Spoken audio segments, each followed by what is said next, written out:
Things are pretty bad right now. We're in a rough drought, and oftentimes there's plenty of freshwater inflow making it into these estuaries. It's really in those periods when we're in droughts or when low flow conditions are persisting that we see elevated salinities and a decline in overall habitat conditions. And that's a threat to the native populations here. It reduces the overall forage for migratory birds as well as native shore and waterfowl. You know, Matt Island Marsh Preserve we started this project back in 1989 with the acquisition of the property. For the past 30 years, we've been protecting this place because it's an important spot for native bird populations and fish and wildlife habitat, but also for those species that are migrating through on their journey from South America back north. And so we've been working on similar efforts to improve overall wetland conditions here. The difference between those projects and the way that we're applying the water now is really taking a focused approach and trying to evaluate the benefits that really targeted freshwater deliveries into the estuary system can provide. Texas Water Trade is an Austin-based nonprofit. We seek to enable and facilitate water transactions that can benefit the environment.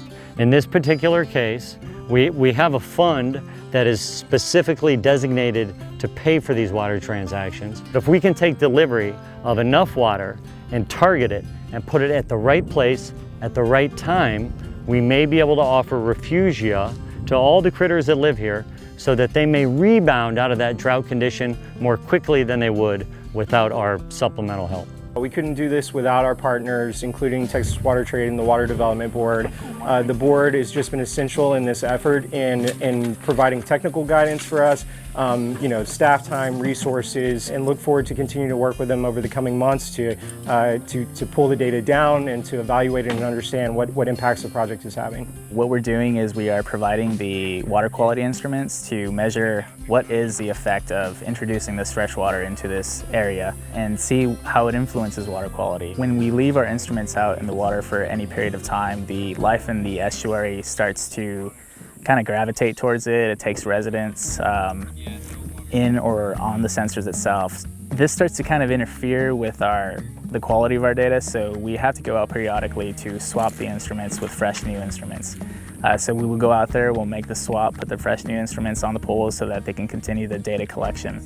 And we will take those sondes back with us to the lab.